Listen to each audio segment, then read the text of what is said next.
Muchas gracias. Bueno, pues muchas gracias a todos por venir, por mudarse además hasta aquí para escucharme. Estoy muy agradecido. He intentado, no sé, colaborar con la organización, con el pequeño cambio. Yo quería hablarles hoy de una disciplina que en España no tiene una gran tradición, es una disciplina incipiente en este sentido, como la genealogía sucesoria, ¿vale? Bueno, ¿qué es esto de la genealogía sucesoria? Bien, es una disciplina propia, con una entidad propia que mezcla elementos propios de la investigación genealógica e histórica, lo que todos conocemos, genealogía familiar, con elementos propios del derecho, ¿vale? Del derecho de sucesiones, en este caso, del ámbito de derecho de familia.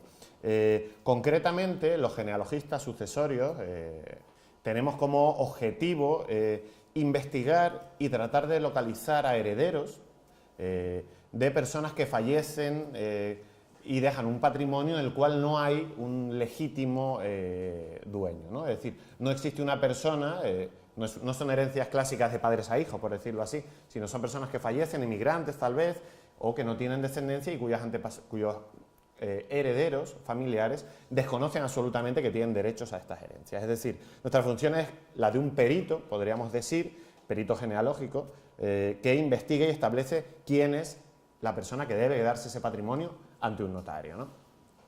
En España los herederos suelen ser los primos, ¿vale? Hasta el 4º grado se hereda en nuestro derecho de familia, y en otros países como Francia se hereda hasta el 6º grado, ¿no? Como veremos luego, esto condiciona muchísimo el alcance de la investigación y la dificultad, ¿vale? ¿Quién encarna este perfil profesional? Pues en Francia, que es, como veremos, el lugar de origen de la disciplina, son fundamentalmente abogados y juristas, ¿vale? Es una rama dentro del derecho que se especializa en esta rama, digamos, también del notariado, ¿no? Hay una relación entre los notarios y los genealogistas sucesorios. En el caso de España, como es una disciplina que realmente casi ni existe, prácticamente con esta entidad, digamos, hay un vacío que estamos llenando los historiadores en un primer momento, ¿vale? Y un poco lo que quiero hacer aquí también es un alegato a favor de esa figura del historiador en este papel mixto, como digo, ¿no? A mitad del derecho y de la genealogía, ¿vale? Bueno, la disciplina tiene un origen que es curioso y que tiene mucho que ver también con la Revolución Francesa, en cierto sentido, ¿vale? Y es que, bueno, en 1830, en Francia, en París, concretamente el pasante de un notario, un oficial de una notaría, tuvo que acometer una investigación especialmente complicada, ¿vale? Parientes al 6º grado, gente que había emigrado, ¿vale? Un momento que, bueno, las potencias europeas tenían colonias, con lo cual ya había un movimiento de población grande y empezaba a ser habitual que la persona que fallecía, sus parientes no estuvieran en el mismo pueblo que él, sino que hubieran emigrado, ¿no? Entonces este oficial o pasante se pegó un año haciendo investigaciones por archivos parroquiales, por registros civiles, etcétera, etcétera, y consiguió compilar toda la documentación para que el notario pudiera tramitar. El notario no se lo agradeció como él esperaba, es decir, no le pagó más de lo que tenía que haberle pagado en un origen, y este señor decidió montar un despacho propio que sirviera de apoyo a los notarios, ¿no? Presentándole investigaciones, trabajando en archivos, como digo, y que de alguna manera complementase estas herencias que no tenían una fácil resolución, ¿vale? Así se funda a los pocos años, 1834 creo que es, el primer despacho de genealogistas en París, ¿vale? A esto, por supuesto, hay una serie de factores que ayudaron a que esto fuera así. La creación del registro civil a raíz de la Revolución Francesa, es decir, un registro controlado por el Estado en el cual pudiera acreditarse, ¿no?, civilmente el parentesco entre familiares, ¿vale? Por supuesto, los archivos parroquiales llevaban una tradición de siglos en ese sentido, pero el registro civil permitía que a nivel jurídico hubiera, digamos, una teóricamente mayor legitimidad, ¿no? Aunque luego todos sabemos que normalmente los registros parroquiales están bastante mejor muchas veces organizados que los propios registros civiles en su origen, ¿no? Bien, a medida que este despacho, concretamente, que existe todavía hoy en día, fue, digamos, cogiendo cuerpo, más oficiales y pasantes de notarios empezaron a especializarse y a crear poco a poco una disciplina propia que fue generando, sobre todo a finales del siglo XIX, principios del XX, una metodología propia, ¿no?, adaptada a esta problemática concreta. Fueron creando archivos propios. Esta gente, claro, Es una tradición que tiene 200 años a día de hoy. Estos despachos, grandes despachos en Francia, han hecho sus propias bases de datos, sus propios archivos, ¿no? De hecho, la empresa para la que yo trabajo y esta otra, a raíz de la Comuna de París, en cual ardió el Ayuntamiento de París, se perdieron todos los registros civiles, consiguieron, gracias a sus registros que habían ido creando, contribuir a la reconstrucción del registro civil de París, ¿no? Y gracias a eso muchas personas pudieron volver a tener sus papeles en regla, ¿vale? Y, por supuesto, la existencia de cada vez mayores profesionales dedicándose a este gremio creó un colegio profesional, de hecho ahora hay varios en Francia, de genealogistas para regular la profesión, los honorarios, bueno, obtener permisos. En Francia se investiga perfectamente dentro del registro civil, es decir, una cobertura que los genealogistas familiares tal vez no hemos conseguido, no se ha conseguido obtener, a pesar de que, bueno, cada vez hay más asociaciones que consiguen mejores resultados, ¿vale? Esta disciplina se trasladó a Inglaterra y a Estados Unidos con los años, pero ya digo, es oriunda de Francia, y a España. Por supuesto, en España siempre se han resuelto herencias, los abogados siempre han estado buscando papeles, eso es indudable, pero con esta característica propia, ¿no? Estos profesionales dedicados únicamente a investigar herencias complicadísimas, que no aceptan otro tipo de expedientes, digamos en España en 2012 es cuando ha llegado la primera empresa, que es Cutor-Herrick, ha abierto un despacho aquí y está formando, digamos, una escuela de investigadores entre la que yo pues, me encuentro, ¿no? Cutor fue fundada en 1894 en París también. Bien, ¿en qué consiste el trabajo de un genealogista sucesorio? Bueno, pues yo aquí he delimitado tres partes fundamentales, tres patas, ¿vale? La primera es la que tiene mayor relación con la genealogía familiar, que todos ustedes, que son personas, digamos, familiarizadas, pues seguro que encontrarán esas similitudes, ¿no? Somos genealogistas, al final hacemos una investigación que se basa en reconstruir la historia de una familia, ¿vale? Con una motivación jurídica, por supuesto, ¿no? Entonces, en ese sentido, ¿cuáles son las similitudes? Este afán por reconstruir la historia familiar, el uso de fuentes documentales. Nos servimos, por supuesto, de muchas fuentes documentales que compartimos con la genealogía, archivos parroquiales, archivos municipales, protocolos, padrones, bueno, todo lo que ustedes conocen, ¿no? Y pueden imaginarse. Y ahí está la diferencia, utilizamos otro tipo de fuentes que en la genealogía no son necesarias. ¿Por qué? Y aquí hay una diferencia fundamental. Porque los investigadores sucesorios nos centramos en hacer investigaciones de colaterales. Es decir, no investigamos padres, abuelos, bisabuelos, tatarabuelos, pentabuelos. Nuestro periodo se ciñe a la historia contemporánea. Es decir, nuestras investigaciones llegan al siglo XIX como muy tarde para luego volver a retornar al siglo XX a buscar a personas vivas, ¿vale? Es decir, en ese sentido hay una diferencia. Nuestros árboles, aquí traigo una foto, así que salgo yo muy fácil.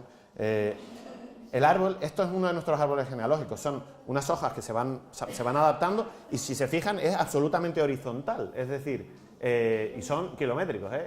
¿Por qué? Porque aquí está la persona que deja la herencia y aquí empiezan primos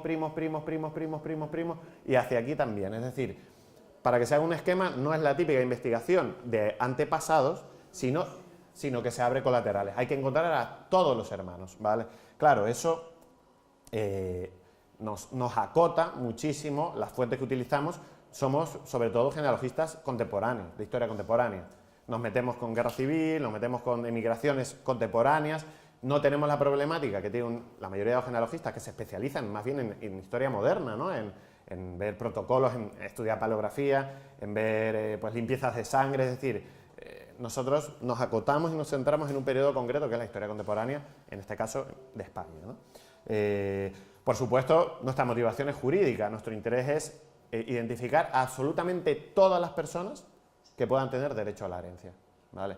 Y eso pueden ser 2 o pueden ser 80, ¿vale? Da exactamente igual. Hay que reconstruir la familia al completo y eso es otra de las...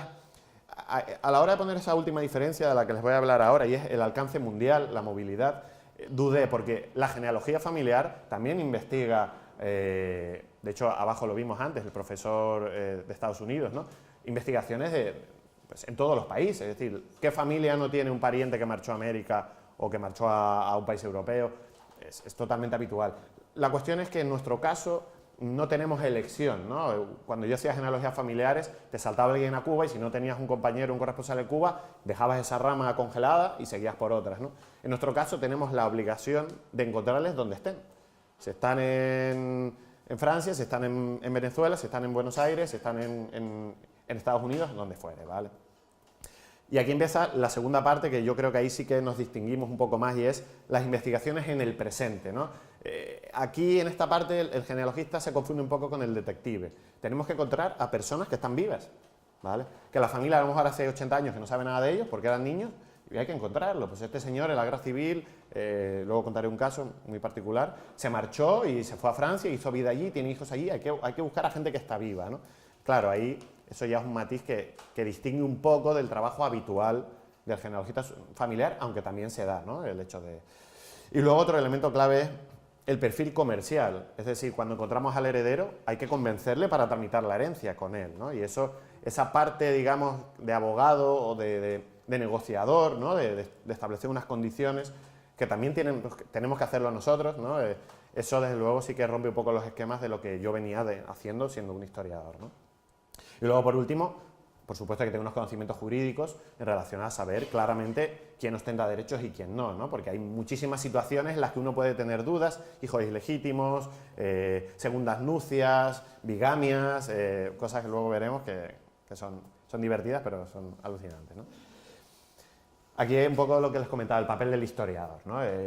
Creo que en Francia es una figura marginal. Como les digo, los historiadores no son normalmente los genealogistas sucesorios. ¿Por qué? Porque los grandes bufetes, entre ellos el que yo trabajo, tienen bases de datos desde el siglo XIX. Es decir, ellos buscan desde un despacho, en muchos casos, y hacen las genealogías desde el despacho, ¿vale? Tienes la base de datos, todos los difuntos de Francia, desde 1870 hasta la actualidad, eso ayuda mucho a la hora de hacer una genealogía, ¿no? Por supuesto, hay situaciones en las que no es tan sencillo y tienen que desplazarse archivos y tienen que hacer el trabajo que solemos hacer nosotros, ¿no? Pero, como les digo, tienen mucho trabajo ganado, aprovechando que, bueno, llevan siglos en esto, ¿no? En España es totalmente distinto. No existen bases de datos a un nivel nacional. El registro civil es fragmentado, como todos conocemos, ¿no? Se divide en juzgados de paz, que no tiene información digitalizada, y registros civiles. No siempre se puede acceder a investigar en un registro civil, como ustedes también saben, hay bastantes pegas, es decir, hay que buscar otras fuentes de información, ¿vale? Por supuesto, en España tenemos una particularidad, que en Europa también la tienen, pero la nuestra es concreta, y es el tema de la guerra civil. Se perdió muchísima documentación, sobre todo de parroquias, en distintas zonas de la península. En Canarias, por suerte, no tuvimos ese problema. Eso genera una dificultad que un abogado sin una formación concreta tiene mayores dificultades para seguir la pista, ¿no? Por supuesto, también el patrimonio no se ha valorado, sobre todo a nivel municipal, como se debería. Muchos archivos, eso sí ha ocurrido en Canarias, en los años de la guerra civil usaron los padrones como pasta de papel, reciclaron alegremente y se cargaron la historia de su municipio porque no valoraban el patrimonio, con lo cual, cuando uno llega a un pueblo en cualquier lugar de España y se encuentra esa situación, pues tiene que saber por dónde tirar, ¿no? Y ya les digo, los abogados son muy competentes en muchos aspectos, pero aquí creo que el historiador puede jugar un papel, y el genealogista, ¿no? Más clásico, por decirlo así, puede jugar un papel, ¿no? ¿Qué creo que un plus en ese sentido? Que también para este trabajo es importante entender la historia de nuestro país, ¿no? y de Canarias, por supuesto. Es decir, entender que si uno hace una genealogía en Canarias, en el norte de Tenerife, por ejemplo, en 1920, y hay un joven varón de 20 años que desaparece del padrón municipal, ¿dónde se puede haber ido esa persona? Pues si es un investigador que tiene tradición, sabe que se habrá ido a Cuba. Si desaparece en el 1940, probablemente se ha ido a Venezuela, ¿vale? Y si hubiera desaparecido en el siglo XIX, como le digo, no es nuestro caso, pues podría haber otros destinos, ¿vale? En ese sentido, ese plus, ese olfato del investigador que conoce, es un añadido, ¿no? Que genera, digamos, resultados, que es lo que interesa a estas empresas, ¿no? Recuerdo la cola del diocesano, cuando venía aquí hace años, me maravillaba que los genealogistas más expertos, tú le decías un apellido, decías, este hombre es de los Silos, pero además de los Silos de la calle de tal. Y decías, Dios mío, ¿cómo ubicas ese apellido? Pues los genealogistas provenientes de esta historia familiar tenemos ese olfato derivado de los años de experiencia, ¿vale? Y en mi caso yo investigo en toda la península, en toda España, y con los años he ido adquiriendo experiencia y ya voy identificando apellidos y teniendo, digamos, ese olfato del investigador que es innato y que, bueno, que es innato no, que se desarrolla con la experiencia realmente, ¿no? Por otro lado, tenemos un problema formativo, y eso lo reconozco. Como hemos visto antes, hay 3 patas en la investigación de la genealogía sucesoria. La primera la tenemos, somos historiadores, somos investigadores. Claro, el perfil comercial y el perfil jurídico es un conocimiento que hay que adquirirlo, y eso solo se adquiere trabajando en estos bufetes porque no hay una docencia la universidad, en la licenciatura de Historia, tenemos un estudiante aquí, no te explican cómo negociar un contrato, eso está claro, no te explican sobre derecho, tampoco lo entienden que sea necesario, ¿no? Bueno, vamos bien de tiempo, pero les he traído aquí algunos expedientes curiosos, cosas que me han pasado en estos años, que estos son anécdotas, pero uno se da cuenta un poco pueden ser interesantes, ¿no? Hemos tenido muchos expedientes en relación a la guerra civil, ¿vale? Claro, hacemos una reconstrucción desde el siglo XIX, pues vas 1890, 1900, tú vas siguiendo una familia y llegas al año 36 y la familia estalla en mil pedazos, la gente desaparece, no sabes dónde están, es decir, es muy habitual, incluso en los dos bandos, porque también investigo zonas que eran bajo dominio republicano, que donde también hubo problemas y represión y demás. Entonces, en ese sentido, nos encontramos rupturas familiares brutales. Tuve un expediente muy interesante en Albacete, junto con un compañero, mi jefe en este sentido, que lo hicimos, de una familia de un republicano, un militante republicano, que había luchado en la guerra civil, había escapado a Francia, ¿no?, cuando la derrota de la República, y allí luchó con el maquis francés, ¿no?, se alistó para seguir luchando contra los nazis. Lo apresan, lo metieron en un campo de concentración, las pasó canutas el hombre, pero consiguió sobrevivir. Claro, cuando sale del campo de concentración, le ocurre lo que le pasó a muchos canarios que marchaban a Venezuela. Había dejado una mujer y 2 hijos en España, pero estaba harto de España, ¿vale? Entonces, ¿qué hizo? Falsificó una partida y se casó allí. Inició una nueva vida, se casó otra vez, tuvo otros 2 hijos en Francia, pasaron 50 años, falleció y antes de fallecer, y es que esto es la cosa, le contó a su mujer que había dejado familia y 2 hijos en España. Entonces, la mujer, cuando el señor fallece y va al notario a hacer su declaración de herederos, le dijo al notario, también la mujer fue honesta en ese sentido, aunque se complicó un poco la vida, este señor tenía familia en España, con lo cual el notario no puede cerrar la tramitación hasta que no se averigüe si queda alguien de esa familia en España. Pues ahí entramos nosotros, ¿vale? El notario nos encarga que localicemos a esa familia, nosotros nos presentamos en la casa de esos señores, ya que eso eran niños, ahora tienen 80 y pico años, tocamos a la puerta, porque esto es así, o sea, llegas, tocas a la puerta, hola, buenos días. Mire, verá, su padre se llamaba, no recuerdo el nombre, Mariano García. Sí. ¿Y usted sabe qué pasó con su padre? Sí, él murió en un campo de concentración nazi. Mire, caballero, verá, es que tengo que darle una noticia porque resulta que él no... Eso es imposible. Bueno, una reacción, imagínense ustedes, un shock familiar tremendo. Eso es parte de nuestra profesión, un poco ese tacto, porque la gente realmente provoca un impacto muy fuerte a la hora de dar esta noticia, ¿no? Claro, no, es que él se casó, pero ¿cómo se va a casar y tal? Todavía estaba viva la viuda, era casi centenaria, y a la viuda no se lo dijimos, claro, porque ella había seguido viuda toda la vida, no se había vuelto a casar, pensando que su marido había muerto en un campo de concentración, claro. ¿Qué pasó aquí? Que había otro problema, un problema jurídico, es que había un caso de bigamia, ¿vale? Se había casado 2 veces, eso en Venezuela pasaba mucho, los canarios iban allí, se casaban otra vez, mujer aquí, mujer allá, y luego con la herencia, ¿quién se la queda? Las 2 son mujeres legítimas, ¿no? Hubo que hacer un proceso, al final el juez decidió repartir las 2 viudas, ¿no?, y a los hijos, ¿no? Entonces la herencia se partió y se resolvió, ¿vale? Esto es uno de los casos nuestros, ¿no? Otro, bueno, gente que también en los años 70, gente que se marchaba de la casa y no volvía, y tuvimos un caso de una gallega, 3 hermanas gallegas, una de ellas fallece, dejó una herencia, y la otra hermana había desaparecido, sin saber dónde, se había marchado como unos 30 años antes, ¿no? A través de una investigación bastante profunda en ese sentido, localizamos a una hija en Italia, ¿vale? Esta señora se había ido a Brasil, había tenido ahí familia nuevamente, una hija se había marchado a Italia. En este expediente el Estado español pensaba que no había herederos y se lo iba a quedar, y nosotros conseguimos localizar a la hija legítima, absolutamente, y tramitar la herencia con ella, ¿vale? En ese sentido, y luego en el caso de Canarias, que hemos tenido varios expedientes también, aquí se pueden imaginar, por supuesto, la dinámica de la emigración a Venezuela es constante, y a Cuba también, con los problemas que eso lleva, ya a un nivel más general de tramitación ahora en Venezuela, porque conseguir un papel en Venezuela hoy en día, por desgracia, es bastante complicado, ¿no? Entonces, pero a nivel humano, este trabajo te permite analizar y verificar cómo la historia de España, la historia de Canarias, se entreteje perfectamente con la historia de las familias, ¿no? Y cómo todos estos acontecimientos macro, guerras civiles, emigración, crisis económica, tiene un impacto en las familias que condiciona su estructura y digamos, su organización, ¿no? Y eso es una parte que tener en cuenta, como dijo, es importante, ¿no? Para concluir, pues bueno, hemos visto, es una disciplina que surge en Francia, ese es su origen real, Y en España tiene todavía mucho camino por recorrer, que estamos en pañales en España, ¿vale? En ese sentido.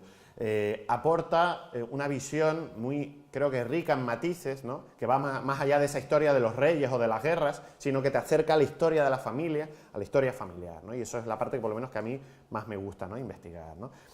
Por supuesto, no les escondo que el trato con los herederos es absolutamente complejo y complicado, tratar con personas, a veces con muchas personas que se han peleado entre ellos por temas familiares antes de que uno llegue. Es decir, es una dimensión que te saca de tu archivo, ¿no? Y de tu torre de marfil, que eso ahí investiga muy bien, como mucho un problema con el archivero y ya está, y te lleva a la realidad de esa familia, a poner cara a esa familia que tiene un pasado y que tiene una complejidad, ¿no? Y ese trato comercial, eso es algo que se aprende con el tiempo y con una formación específica, ¿vale? Por tanto, el perfil de los investigadores es de pues, un historiador que a tiempo parcial también es un detective, que al final ahí tiene que ser un negociador y, por supuesto, que es un viajero frecuente con la tarjeta de Puntos Iberia todo el día, porque estás todo el día para arriba para abajo. Exactamente, ¿vale? Así que nada, pues muchas gracias.